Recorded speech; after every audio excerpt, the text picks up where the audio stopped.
Hey,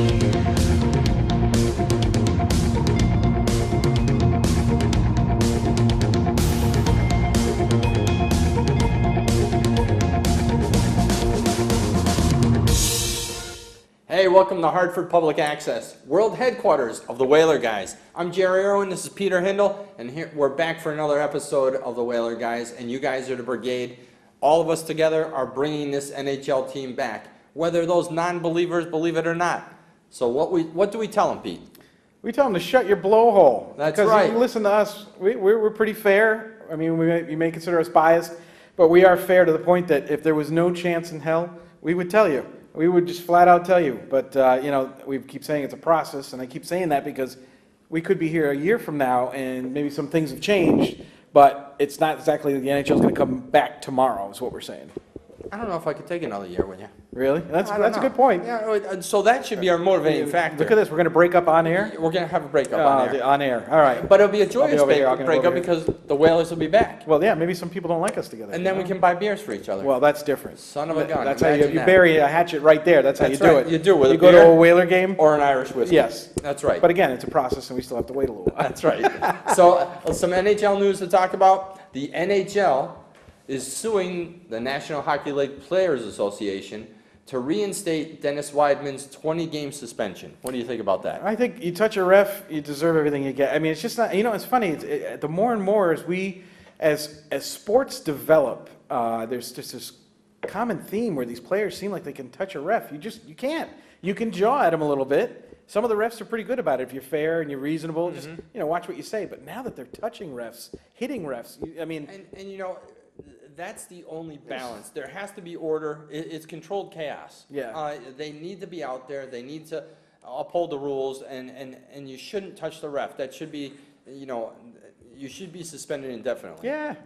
And if the ref touches a player, same thing. They're not so entitled that they can't face discipline or whatever, but there has to be some sort of respect for that authority on the ice. Right. And that goes with all sports. I'm not sure what the deal is. But anyway, that being said, I don't know. I would suspect that they uphold the entire, I think this is kind of just his chance to get an appeal, see if he can get it down to 10 games or 5 games or 8 games. And the National Hockey League Players Association has to back their member. Right. So there has to be a back and forth. Yeah. There has to be a negotiation. I still believe 20 games was fair for what he did. Yeah. And the point is, you hate to say it this way, but you got to send a message. You got to let players know if they touch the ref, you're going to be facing the same kind. And it could escalate. You could end up next time someone hits a ref, you could get 30 games. Sure. You're talking about half a season here. So is it really worth it to even lay your hand on a ref? I think it's an uncharted territory when it comes to hands on an official. Yeah. We haven't seen it. It hasn't happened. It happened. Now they have to go through the process. Right. And it happened a while ago, too. It happened last season, towards the end of the season. Right. They didn't know if he would be available to come back. He came back. That's right. So they're going to now go through this process. The other news in the NHL is the Florida Panthers, one of the teams that we talked about moving here to Hartford, relocating to Hartford, has unveiled their new logo and their new uniforms. And as we talked about on our podcast that we just did, and it should be up by the time you see this show, it looks like a soccer uniform. It doesn't look like a hockey uniform. Yeah, it's a logo that kind of gives it's almost a shield, and it's got a more, I guess you'd call it anatomically correct mountain line. It looks like but it's still, they kind of left that cartoon Panther they had that for about 20 years. I liked it. I didn't have a problem with it, but it's 20 years. They figured do a rebrand. They just got that new contract with the city. The NHL had worked it out. We were wondering if the Panthers might, come up here and relocate, but they're going to stick it out in sunny Florida. So we'll see what it does. Now the jersey change, we'll see how that goes. But I don't think it's definitely not going to pass the Whalers in sales. That's for sure. Well, that's good. Yeah. We encourage failure. Yeah.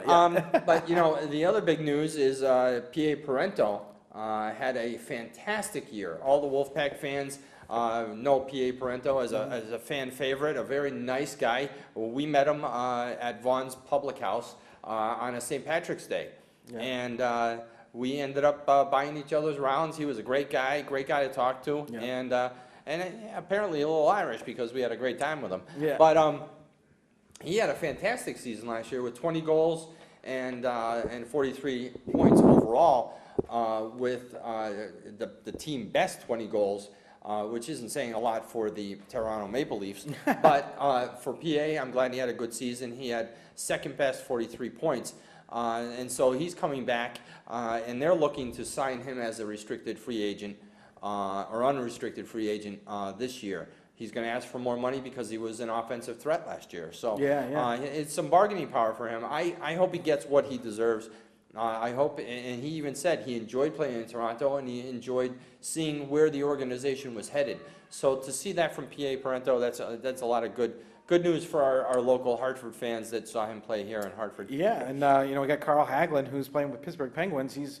They're playing tonight. Tonight would be Game 5 for the Pittsburgh Penguins. It'd be the first time that they win on home ice in their entire history, and I believe they started from '67, so you're talking about 49, 50 years.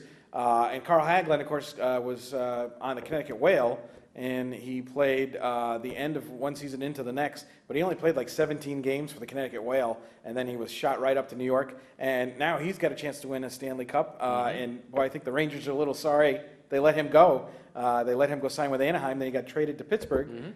Jim Rutherford, the former Whaler GM, brought him in, and he's been an instrumental piece in their Stanley Cup run. And maybe they can wrap it up tonight. We'll have to see. He was a former GM, Jim Rutherford with the Whalers, and obviously left because he was going to retire when he left Carolina. I think he saw the writing on the wall, as we've seen with the news this week with Peter Karmanos and his financial problems. It turned out earlier in the week that it was reported that his 3 sons were suing him for $105 million because he was dipping into their trust fund. Now it's come out that he owes the NHL over $300 million. Right. And as one of our posters, Brendan Lynch, said, who is in that type of market, when you default, default on $20,000, it's a $5,000 penalty. When you're up to millions of dollars, it's millions of dollars that you're defaulting on, and the penalties are much bigger. So Mr. Karmanos is in a whole lot of trouble financially. He was looking for a buyer as the majority owner to keep them in Carolina. Right. But with anyone who buys that club as a majority owner, can move them wherever they want. But rest assured, Gary Bettman is keeping us well in the loop, and he said there's no threat of Carolina relocating. And as we know with Gary Bettman, whatever he says is definitely not what's going to happen. Without question. I mean, you talk about a guy, if you could say propaganda, he's going to say whatever the Board of Governors wants him to say. There's no way. Like we made the joke about, he could be the captain of the Titanic, and a half hour after the boat hits the iceberg, he's going, everything's fine, go back to your cabins, enjoy your meal, slight slant, don't worry about it, be through this in a minute. We'll straighten out. Something, something smells south of cheese there. So, we'll just have to wait and see. Maybe Carolina does get an investor locally. That would be the best thing for them if they did that. It wouldn't be the best thing for us. Best thing for us would the whole thing to go down in flames and the investment group here purchase and move our team back. And it's time for the investment group here to really become hockey savvy and go out and purchase one of these clubs, because there's 3 clubs that we have found out that have a line of credit through the NHL. So it's up to our investment group to really start focusing on the future. And my opinion, and my opinion only, is not only have the investment group purchase the NHL club, but have them invest in the future of the XL Center. Now that would be a win-win on both levels. And if the governor was speaking with the investment group on that subject matter, it would take all the attention off of how bad the budget is, and that he's trying to bring business into the city with the NHL club and money into the city to generate revenue downtown. 3 teams with a line of credit. That's 10% of the league you're talking about. Now, obviously, the reports are that Carolina's one of them. You got to think Phoenix is there. And, with the way that the Florida Panthers gave away real estate, the NHL gave away real estate to the city in Broward County to keep the team there. Maybe the Florida Panthers are that 3rd team that has a line of credit. But these are the franchises that are struggling, and there's plenty more that are, on bubble kind of watch. We've heard the Devils aren't making a ton of money at the Prudential Center. Columbus has not had the most, impactful attendances, that they've had since they've been there. So, we just keep our eyes on it, and, as we continue on, the XL Center gets, as many renovations, upgrades, spit and glue repairs. This year's going to be a little lean this summer. Yep. It's going to be a little lean on XL Center repairs. You attended Yeah. a breakfast, and you found out a host Yeah. of information specifically to do with the ice surface. Yeah, the Business for Downtown Hartford held a meeting this past Wednesday, and the special guest was Michael Freemuth and Susan Hopgood, who's the director of the CRDA, the chairman and chairperson, and Michael Freemuth is the executive director, and they talked for nearly a good hour about the housing projects and how well that's going. Right now, Hartford is absorbing the market of housing that they put out there, and they've been doing well. They got about 80% occupancy overall when you put them all together, and 3 of those buildings are at 90%. But even like the lowest one would be Front Street, it's 69% occupancy since they opened in October. And as the XL Center, they did talk a little bit about that, and next summer they do want to do that ice sheet at a cost of about $2.5 million, get a new ice sheet in there. Then you could actually say to the NHL, we're working on the renovations, but we have a brand new state-of-the-art ice sheet, so there'd never be a problem with the ice again. As you know, over the last couple of years, they've had issues with the ice. Freemuth brought up, and we talked to Bob Saint about this too, the detail of the story changed a little bit. Bob Saint said that there was a Zamboni that was borrowed from the Winterfest, and they said the Zamboni was driving down Trumbull and Main Street, and that just sounded awesome, but the way Freemuth told the story was that they towed the Zamboni from, because it's not a registered vehicle, I guess, so, but, the Zambonis at the XL Center broke down, both of them. They actually had to borrow a Zamboni from the Winterfest Carnival that's out in, that's not exactly a high-tailed, let's just say that was not a 2012 Zamboni that they borrowed, but they needed that, so they replaced the 2 Zambonis with 2 Olympia ice resurfacing machines. Those are probably, $200,000 for the both of them. And the other thing they talked about that was in the atrium space, the elevator that runs, towards the Coliseum Club, and it's next to the escalator. You can access the overpass to Church Street. That elevator needs to be completely redone. It's been a disaster for many years. We've had all kinds of issues where they're not working. People get stuck, this not working right. But to replace that elevator alone, Freemuth quoted a price of $400,000, which is just absolutely amazing that an elevator costs that much. But these are the types of issues that we have to deal with, and we should bring this up too, that Michael Freemuth mentioned this, that the Church Street Garage has been a very good asset for the CRDA. They purchased it for $14 million from the city a few years ago, and they're actually making profit off it, and that money helps secure and put money back into the XL Center. So if you want to, help the XL Center out, park in the Church Street Garage. It actually helps funnel money into the XL Center, and not just that, but it was brought up that the concessions at hockey games, the amenities, the Bears, your classic choice of beers, that hockey fans do drink a lot of beer. It's kind of new news. I never heard that before. But apparently we're like top of the list out of all the events of the XL for concession sales. That also makes money for the XL Center. And lastly, I'll point out that the Freemuth pointed out that $3 million it was in the hole when they took over the XL. And they've broken that down to now they got about $600,000 in debt. So all the repairs, all the hard work, all the rearranging, making new amenities, making sales, bringing in new clients and customers. So they've actually been able to lower the red mark on this XL Center down to $600,000.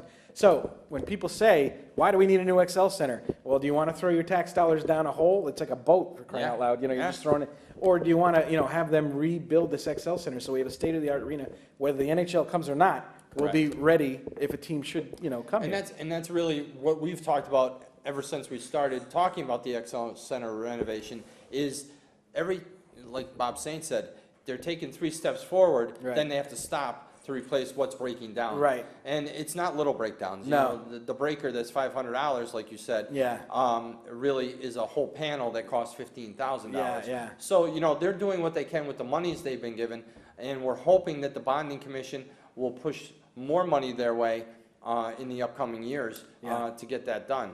The other thing we did find out recently is one of our sources has confirmed that the Phoenix Coyotes last season did contact the city of Hartford and the state through a third party and asked some very initial questions on relocation. Preliminary. Yeah, very preliminary. But it was confirmed that Phoenix did contact the city and the state about relocating to Hartford. Right. Again, like you said, it's kind of window shopping, see what's out there. Yeah, it's like when you go to buy a car, you get a bunch of quotes. Yeah. That's how it was kind of explained to me. And, when you look at that, people say, well, the NHL has no idea what's going on in Hartford. Well, then why are the Coyotes? I'll tell you what, they didn't contact Binghamton. They didn't contact, Birmingham, Alabama. Right. They contacted markets that would be in the interest of an NHL team. So you're talking about Quebec. They probably talked to. They talked to Hartford. We know, and maybe they poked around Hamilton. And that's the other thing you have to talk about is June 22nd, the Board of Governors is meeting. Right. And we know, as was reported in the Boston Globe yesterday, that it seems almost 100% that they will announce Las Vegas as the expansion team. Right.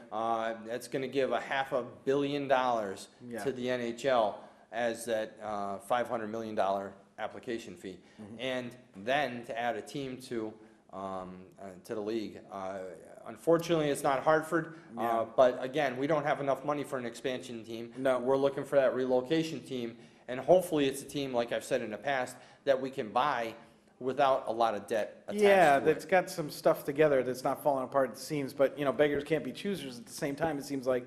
Yeah. But, Freemuth did mention one other thing about meeting with the governor. He said back in February, he kind of, had a chat with the governor, and the governor said, look, I can't do the bulk of the $250 million XL renovation.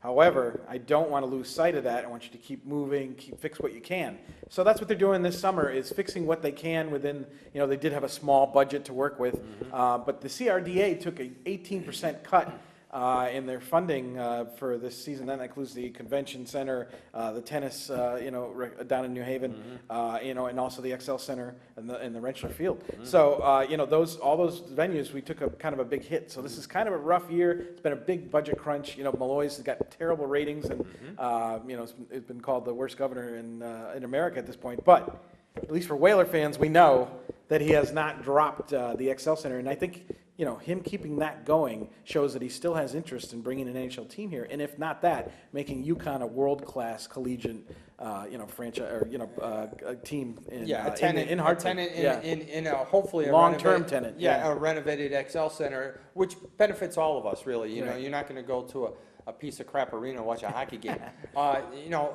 The XL Center did a great job with the monies they had. Right. A lot of it we didn't see, and we've talked about it in the past.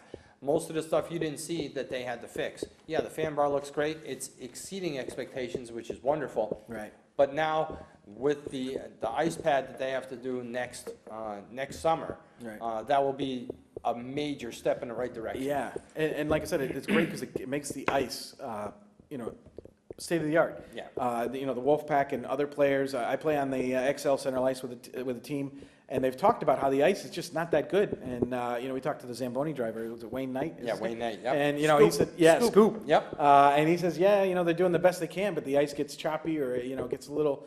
So players would really appreciate it if there's a nice solid ice sheet, state of the art, brand new. They close up the tunnels that are underneath the XL Center that used to access the, underneath. So, that's a $2.5 million job, which sounds like a lot, but at the same time, you're making this floor now. It's really going to be a professional ice rink, and not 42-year-old. And you don't have to worry about someone like Chris Lawrence said. Someone goes into a corner and the ice isn't as good. They twist an ankle, they get hurt. Right. Now you have a bigger issue that you have a player that's out. Right. And especially now because we have coupled with the Wolfpack.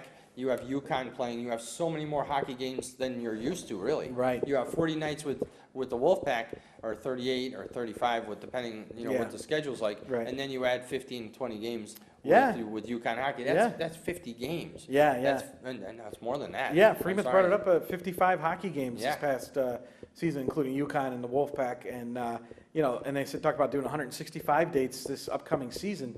And I was, that includes, the possibility of going dark over the summer. Yeah. So the XL Center is going to keep getting busy. It's old news, but they got great support from the corporate area when they put in premium seating. Not only did that show that there's corporate interest in the XL Center, which is great to promote the renovation, saying if we get more corporate premium seating, people will buy into that. But it also shows that there's a demand for it. There's a demand for premium seating. The NHL is going to love that. And like you said, the increase with people parking in the garage. Yeah. the concession sales, and then you couple those sponsors, or those corporate sponsors that are buying those seats, Right. that's where they made that chunk of money. Yeah, yeah. And that's very important, and if they can sell out 165 events for this upcoming year, that's another bite they can take out Yeah, of that yeah. 600,000 that they're Yeah. still in the red. But they're gaining on it, and, Yeah. and the only way to gain on it is to keep on having events and being successful Yeah, having those yeah. events. In 2 or 3 years, they reduced